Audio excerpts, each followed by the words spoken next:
Hey, everybody. It's about time. It's a special day.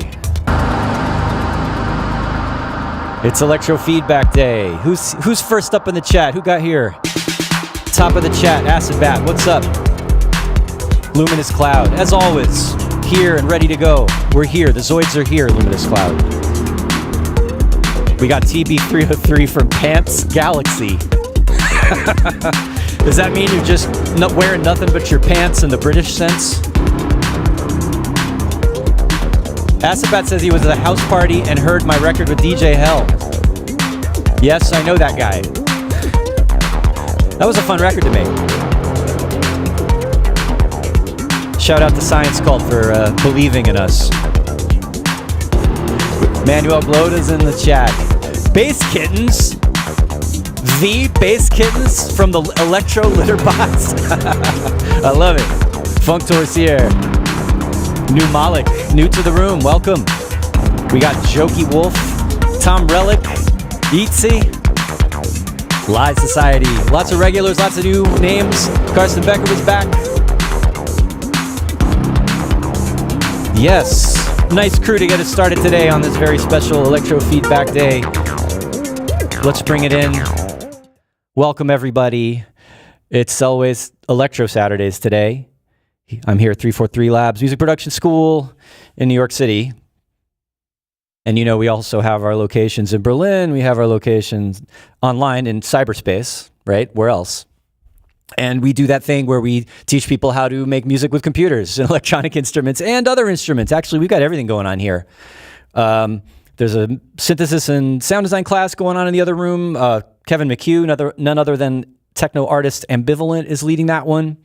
We've got one of our instructors, Alden, I think he's doing a live performance class, if I remember the schedule correctly, or I could be wrong and it's like a music composition class, but something like that. We've got things for everybody. If you are interested in going deeper and learning more and upping your game as a musician, as a music producer, regardless of your genre, even though I'm like techno electro specialist here at 343 Labs, you should check out what we do. Of course, links below. Find out all about what we've got going on. And I've done my due diligence. You know that today is an electro feedback session. We've been talking about this for weeks and weeks.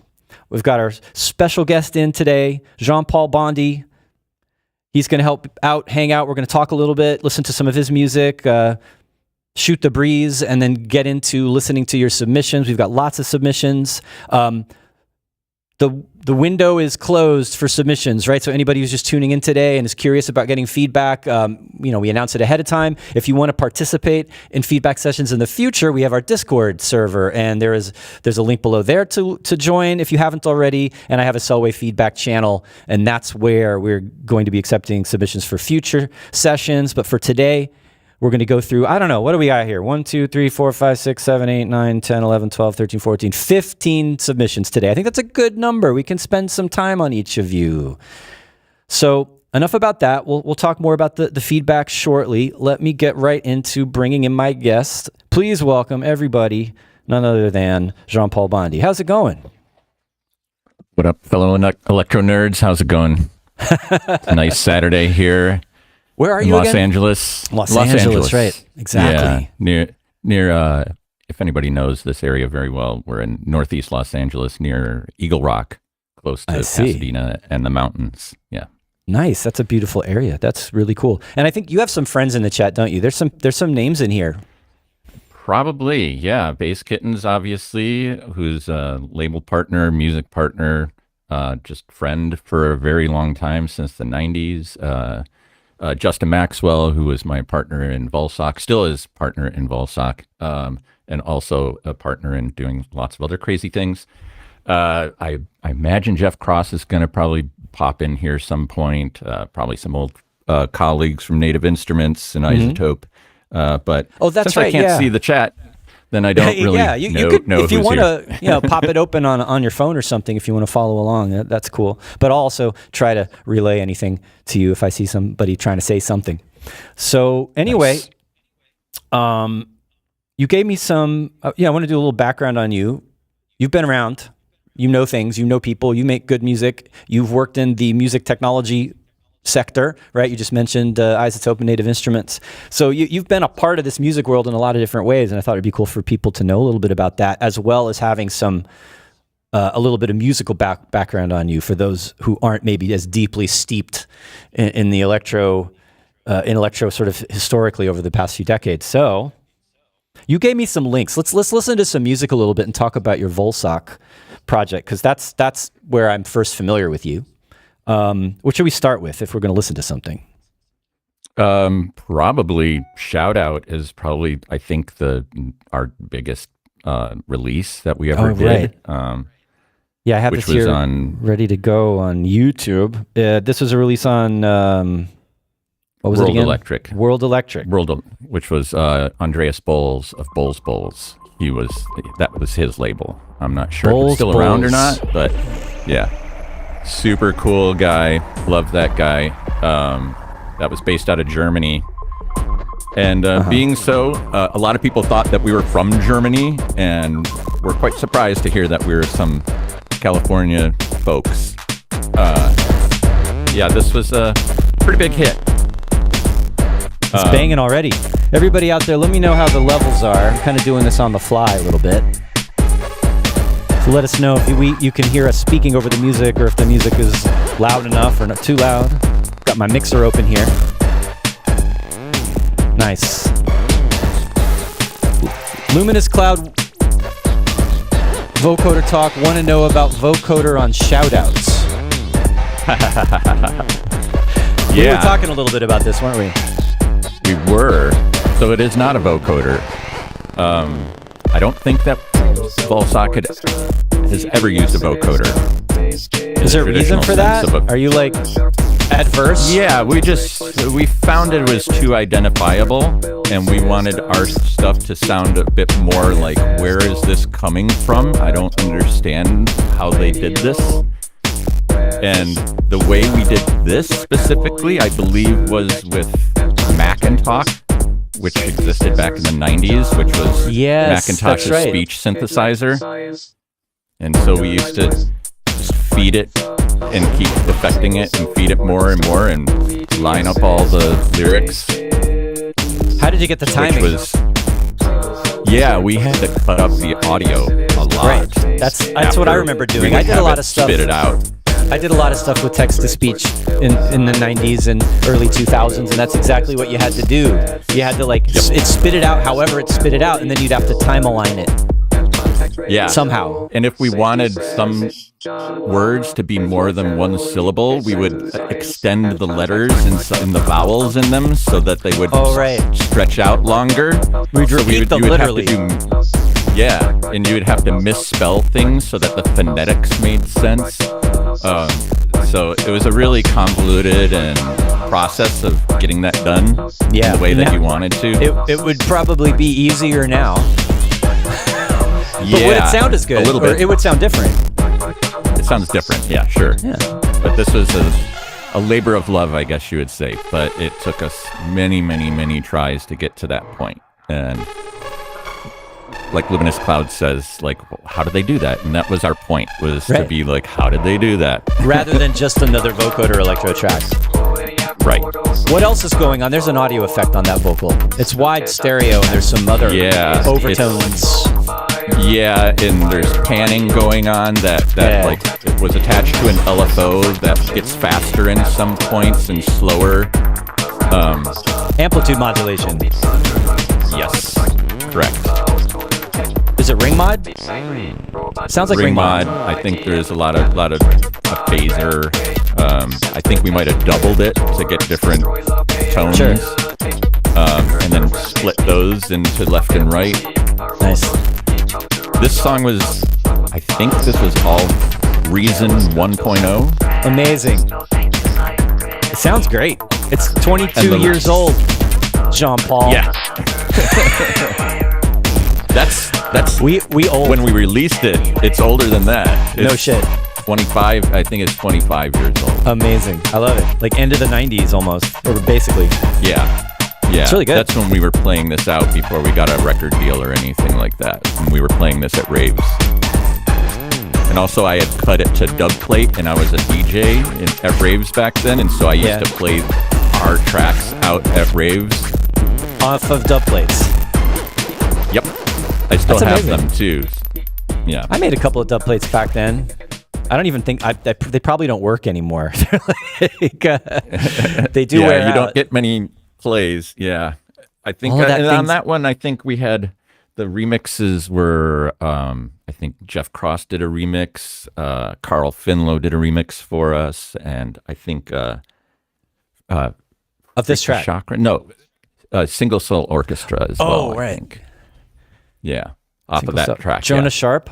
Because we did we mentioned Jonah Sharp in this. No, that's Miguel. Okay. I'm getting my California people right. Yeah. mixed up. No, so that rap, if you listen to it, it's a shout out to all the producers in San Francisco at that moment in time. I was listening to the sound design qualities, but not the words. Yeah. I just don't. I mean, I know I heard this back then. I just don't remember. But yeah, I see. Yeah, John Tejada's on the label there. That's cool. Yeah, he did a remix for us as well. Nice. Yeah. Let's listen to something else real quick. I don't want to take up too much more time chatting with you, but I thought it would be really nice to get a little background and a little, kind of vibe with you before we dive into the submissions. And let's pick one more to listen to. Should we go for your solo track here? Which one? Dry Humper? Yeah. You sent it to me. Why not? Yes. I think this one I wrote with Jeff Cross, actually. Okay. Spacey. Who is Yeah. So this was something we worked on together remotely and then like over a weekend, probably year 2000 or something like that. And this was released on my album for Compost Records. Right, I thought that was interesting. I know of Compost mainly as like jazzy, housey, trip-hoppy, like soul kind of material, but yet you did this very electro, new wave album for Compost in the mid-2000s. Yeah, a little strange because it's but like, cool. you know, me and Kruder and Dorfmeister on the same label didn't really make sense to me, but that's great. They wanted it. This is really nice.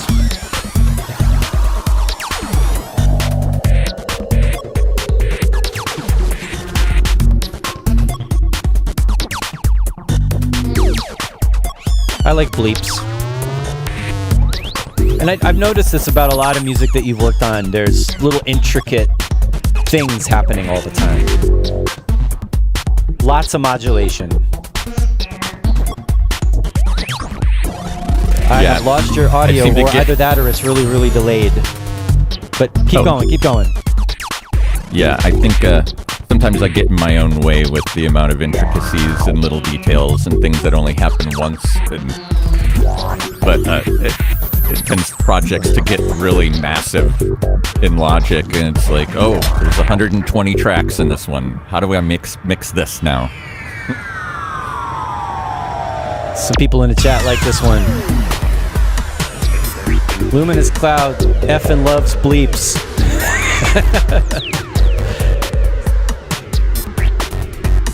Luminous Cloud's asking you about a track called Planet Smashers.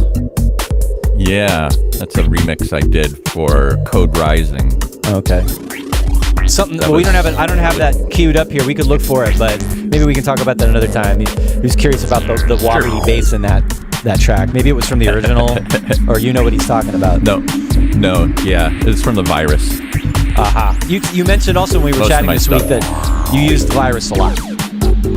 Yeah, almost everything is Virus.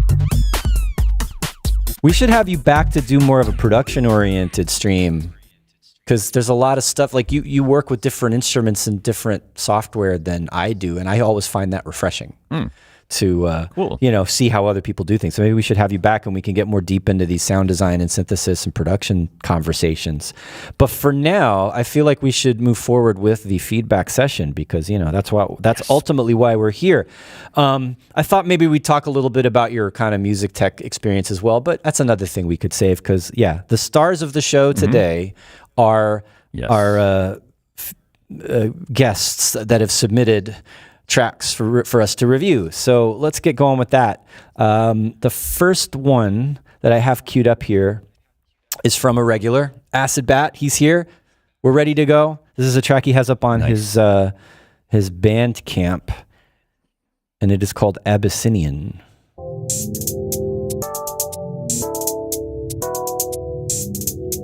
I'm gonna zoom in on a little. Nice intro. I think I recognize a sample in there. You know what? We didn't talk about this while we're listening to the chill beginning of this track.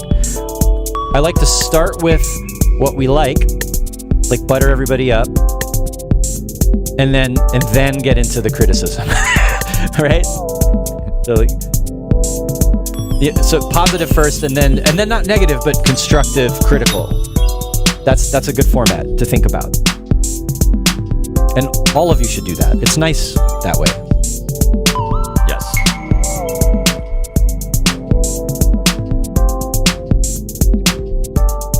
I love the chill nature of this. I think the stereo separation and just the sonic field is really lovely and wide, and everything has its own place in the mix. It's really important. Oh yeah. Oh, it's very spacious, and not just in like a reverb sense, but the image of it is wide, and it's got the right balance of stuff in the middle versus stuff on the sides. So, nice mix. Excellent bass line. Little Sounds like hints of Claro Intellecto. Sure, yeah, it does remind me a little bit of that. That's a 303 kind of a bass line, isn't it? Got that little rubber bandy kind of bounce to it.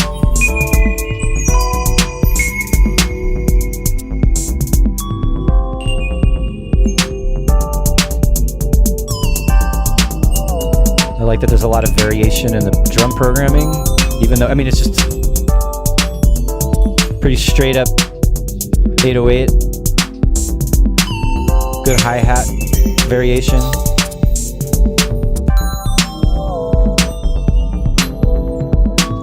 Nice chill start. We're definitely starting bendy easy. Chords. Yeah. Well, it's good for Saturday morning at 10:20 a.m. in Los Angeles. This is perfect. I think those bendy chords are really doing it for me. Like, quite nice. Got a little uneasiness to it. A little Detroit element in there. Sure. Maybe it's... I may have just let this whole track play. We're already 2/3 of the way through it. Let me just ask you, while we're on the subject of time, how long can you go today? Like, I usually go up to 2 hours for a feedback session because we have to get through everybody. So I just want to make sure that we don't have to cut it off at a certain time before we go too deep in and listen to everybody's tracks in full and then run out of time. All good. Oh, all good. All right. I cleared my schedule. Wow. Which is we rate really high. Yeah, I know. I had a lot going on. No. Oh, Luminous Cloud is talking. He's got this grown folk electro concept he keeps talking about. This is definitely grown folk electro. It's like, it's not too like aggressive in your face, ravey, stimulating. It's like, yeah, futuristic, chill, spacey. I could listen to this in the morning. I will say one thing, I think, and this is just to nitpick, but that's what we're here for. There's a couple of these high frequency noises like that one right there that seem a little bit too forward in the mix and kind of overpowering, a little disruptive and it is resonant. It's important. Like high frequency sounds, you know, these are like so pure, they're just almost basically sine waves, right? Like they're really sharp and clear.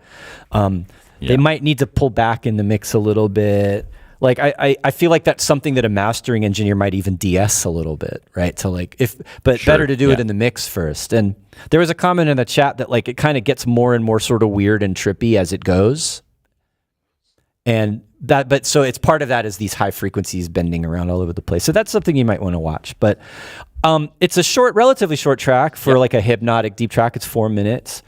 And I get that it's, as much as I love it, I get that it's like a vibe, like it's just kind of chill vibe that's flowing, and a little more structure in the arrangement could be interesting though. Like if there had been some more contrast. That's probably aside from how the blippy thing's getting a little loud towards the end there, and you could smooth that out with EQ or compression or whatever it is. Sure. Or just bring the levels down a little bit. Drop the drums. Yeah, drop the drums out for a while. Yeah, there's a couple of small tweaks. That's all I would do. Now this is released. It's on Bandcamp. It's public. You can buy it. So it's done. and that's like the artist's prerogative. But if you were still working on this, and then going forward on other tracks where you're doing a similar style, you can, it doesn't have to be like a full-on breakdown. It's not that kind of a track. But I feel like a little more contrast in the arrangement, a little more sectional change could be beneficial. Yeah? Yeah, I agree 100%. I mean, I would play this in my car all the time. It's not. Yeah, and those are just little nits to pick at. We are nitpicking. We're picking at the nits. Yeah. All right. Anyway, really nice Acid Bat. Great submission from you. Thanks very much. Yep. Let's move on to the next one. We've got Machine Funk, Into the Asteroid Field. I see There's a big hint at what's this going to sound like right there. Yeah. Let's see. Maybe a little bit of a Detroit influence here, I wonder.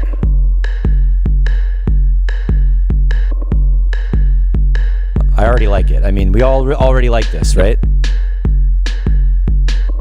Is that loud enough?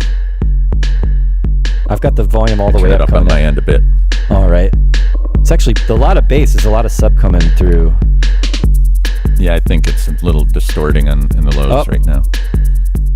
Well, let's listen to what we like. But it's underground. It's dark. It's got that roll. I tend to really like, for dance floor electro, I like faster tempos lately. But I think I've been influenced. Yeah. There's so much faster stuff coming out in techno and electro now. And drum and bass is back again, and like everybody's just ravier faster. Definitely getting techno bass, aux 88 feel from this track, right?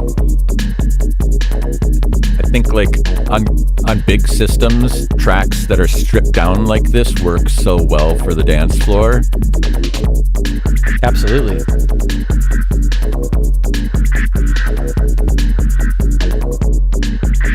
Yep.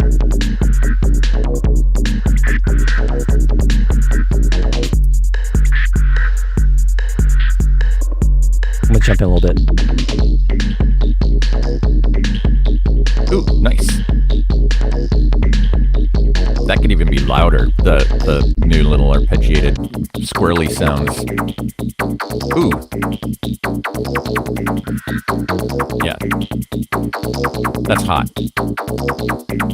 You got it. It's hot from Jean-Paul.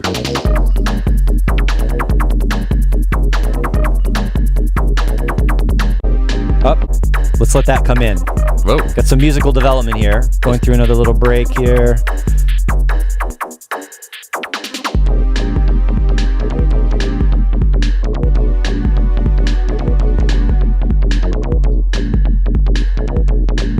I was expecting that to continue. Yep. It's like a little surprise. It's gonna come back right here though, right? Yeah. Little Detroit meets Germany.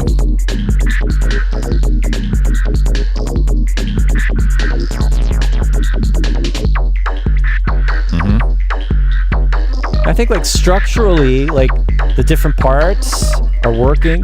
The groove is good. Where I feel like work needs to be done is the mix. The mix. Yeah. Definitely. But the arrangement is solid. I think the sound design is really spot on. The mix is where, and then a nice master. And I think this could like rock. Yeah, definitely. System. Now, I know sometimes people go for a deliberately darker lo-fi sound, but you still want some high frequency detail in there. Like, and some EQing, some like careful EQing. I imagine that that 808 kick might really sound woofy and overtake the mix on a big loud system relative to the other sounds. I mean, a good mastering engineer can help you with that. Nail. It is. It's like trial and error. And you want to do some reference and listen to some other tracks that have a similar style to hear how they're balanced. I mean, shoot, listen to some aux 88 records and, you know, just copy their overall levels and you're most of the way there. But, yeah, there's a Dave Knoller from Dynamics 2 taught me an interesting trick is with an 808 is to separate the sub frequencies and then put like a Kraftwerk zap over top of it, and so there's a punch every time it hits, and it's such a really cool trick that like it works. So I'm getting a comment here. As you were says the compression affects the highs. Do you mean like the SoundCloud compression? And that's another thing to take into account here. Is we're hearing this music streaming over the internet. So it's probably slightly less crispy than it would be if we had the AIF or WAV file here. But I can still tell that the mix would translate better on different systems if it was a little more carefully EQ'd, a little careful compression on some of the elements that need it, a little brighter overall. It's just the idea is gonna come through, the energy is gonna come through. Right now it sounds like it's got kind of a veil over it. You know what I mean? Like it's just right. Yeah. It's like when there's you block the sun a little bit with a translucent curtain, and it's like less bright than it could be. So anyway, I like it. So excuse me, my goodness, might be some allergies going around here. It is that time of the year. This is a really cool track. Thanks, Machine Funk. I like it. Keep going. Keep doing Another nice one. Another nice one. I think a lot of these tracks are actually really good. I did just quickly went through them. I didn't even really listen to the whole tracks. I just was like, that sounds cool. That sounds cool. That sounds cool. Right. So everybody's doing good work out there. Let's see. Oxist by Plexin. This guy was he actually submitted his track before I announced the date. He was ready. And we heard this one a little bit earlier. Clairvoyant. That's right. Check it out. Oh, I think I missed the very beginning. Come on. Darn SoundCloud interface.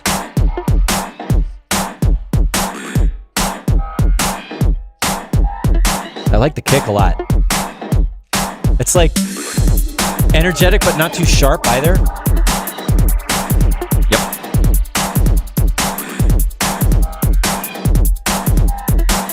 I like how things are pumping. Like the compression is like giving it a little breathing. Yeah, I mean, this sounds like more of a mastered, finished mix down. So it's got that chunky. It's got that chunky. Why didn't I finish my sentence? The chunky.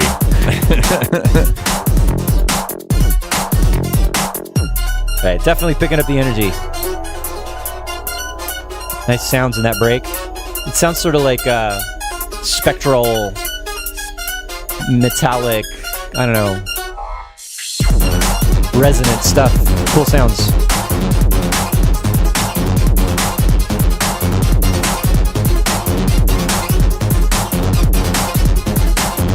Yeah, speaking of Code Rising, this has got some really good Miami vibes to it, of like angry robot electro. Angry robot. So much electro sounds like angry robots. That's a trope. And I think we're all in for it. Yeah, this is Jekyll and Hyde Dynamics 2. Oh right. Get down with my technique. That kind of stuff. Yep. I haven't heard that track in a long time. The one I was just thinking of.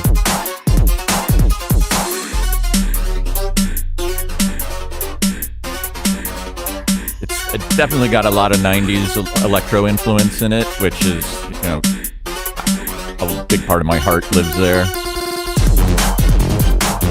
I think. Right? I have to say, sometimes when I make music, I try to avoid changing up the groove suddenly too much. This one just did it, not just, it was different, but still in the pocket, It was a nice surprise. A little busy. Yeah. It's just kind of like, a track like this has got that energy. It's got that kind of borderline ravey energy to it. It's euphoric.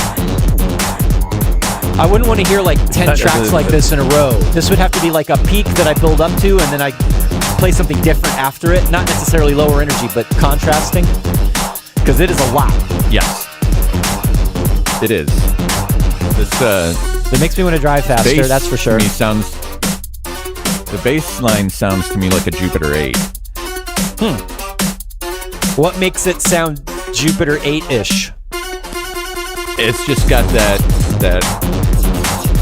80s digital sound with the very wide stereo spectrum going on.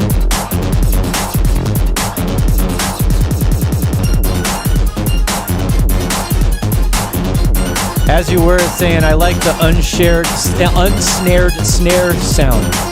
Like it's not really exactly a snare. It's more like a clap, right? Yeah, I hear it. It's got Sounds like it's doubled. a little bit of like bandpass phasiness going on in there. Wow, we almost made it through this whole track. Nice ending with the spacey resonant sounds in the background. That was great. Yeah, I think you're right. There's a couple moments where it's really hyper, and there's a lot going on. Yeah, I feel like if you wanted to make some improvements, you could break it down a little more. Again, contrast. It's funny, I said the same thing about the first track that was way more chill and way less busy. But I always want that. I always want like something dynamic. And it's there every time there's a break where the drums drop out. Dude, the building's fire alarm just went off. Uh-oh. I know. Let's wait and see though. I don't think I'm gonna have to stop the stream because it's generally 9 out of 10 times, at least 9.9 out of 10 times false alarm. But sure. I'm gonna put. I love having a reason to put the Be Right Back screen on. I am going to put the Be Right Back screen on and find out if this is a real fire alarm or not. And I'll be right back. All right. Sorry to keep you guys waiting. Alrighty. I'll try to get back on as soon as I can.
All right, guys, exciting day today. We only got through 3 tracks. The fire department is rolling up to the building, so we have to exit. Hopefully, I'll be able to come back on shortly.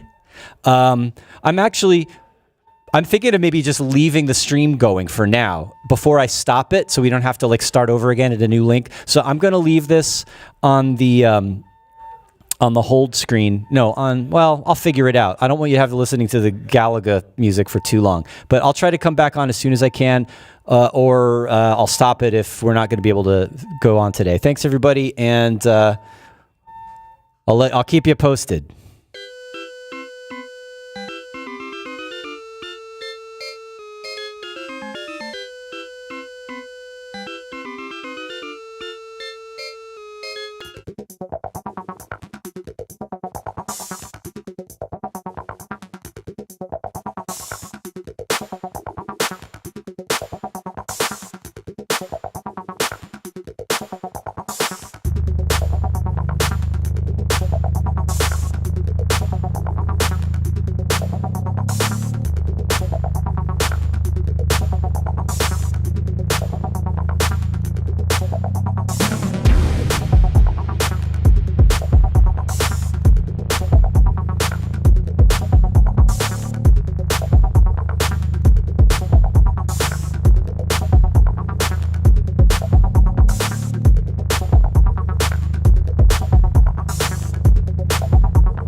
Millennium sound.